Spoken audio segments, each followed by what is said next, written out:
हनुमान जी बोले कैसे आना हुआ तुम्हारा?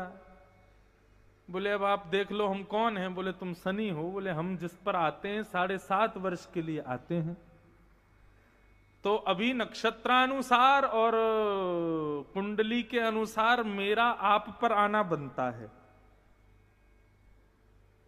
7.5 साल के लिए हम आपके ऊपर आने वाले हैं। हनुमान जी बोले हमारे पास आओगे? बोले हाँ तुम्हारे पास आएंगे, तुम्हारे ऊपर रहेंगे 7.5 साल के लिए। व्यक्ति को पता चल जाए शनि की 7.5 चल रही है तो वो फूंक फूंक के कदम रखता है। क्यों? क्योंकि ऐसा नहीं है शनि सब बिगाड़ता ही है, ये बात आप लोग ध्यान रखिएगा। शनि की 7.5 जिसके ऊपर आती है, या तो 7.5 साल में वो अंबानी अडानी बन जाएगा, या फिर 7.5 साल में खाकपति बन जाएगा। शनि जिसके ऊपर आता है यदि प्रसन्न हो गया तो उसको वो स्थिति प्रदान करेगा जो वो सोच नहीं सकता, और शनि यदि नाराज हो जाए तो उस स्थिति में ले जाएगा कि वो भी वो सोच नहीं सकता। तो शनि का आना 7.5 वर्ष के लिए ये कोई बुरा नहीं होता है। उस समय बस शनि प्रसन्न होना चाहिए आपसे। प्रसन्न है तो आपका सब कुछ मंगल कर देगा।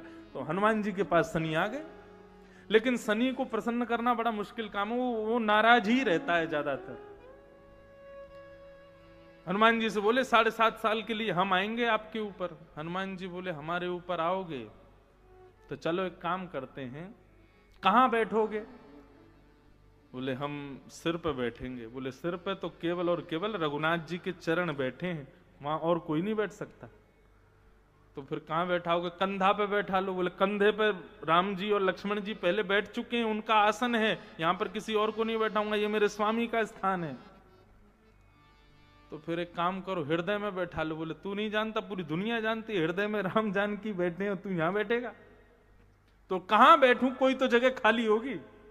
हनुमान जी बोले पूंछ पे बैठ जाओ, हमारी पूंछ खाली है, इस पे बैठ जाओ। तो शनि पूंछ पर बैठ गए। हनुमान जी बोले अरे गुरु भाई सुनो, बहुत दिन हो गए कहीं घूमने फिरने नहीं गए, चलो विश्व भ्रमण करने चलते हैं। शनि बोले अब तो तुम जहां जाओगे संग ही रहूंगा मैं, 7.5 साल से पहले मैं नहीं जाने वाला हूं यहां से।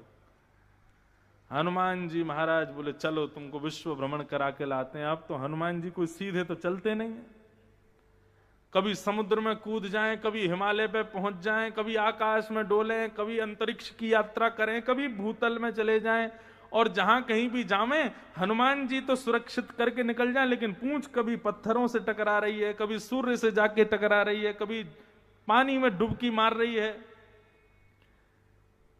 स्थिति ये हो गई महाराज कि 2 वर्ष बाद हनुमान जी ने एक जगह जाकर के थोड़ा सा आराम किया।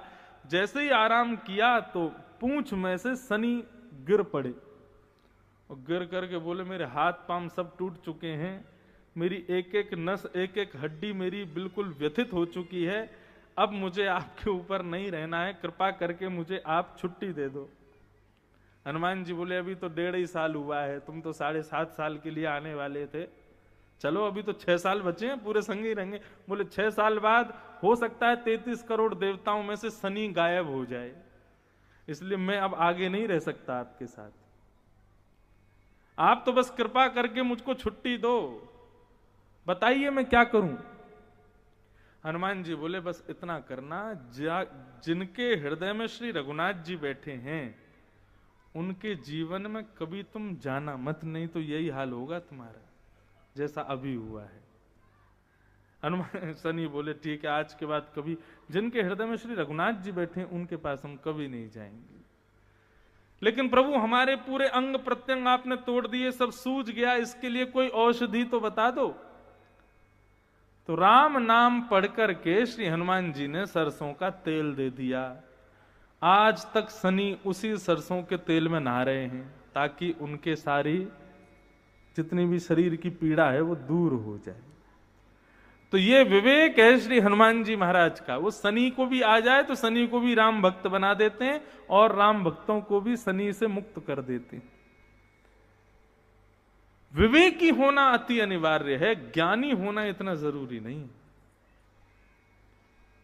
श्री धद्रहुआ हनुमान जी बड़े कृपालु हैं, बारंबार उनको वंदन करते हैं, नमन करते हैं, उनको प्रणाम करते हैं। मंगल मूर्ति मारुति नंदन मंगल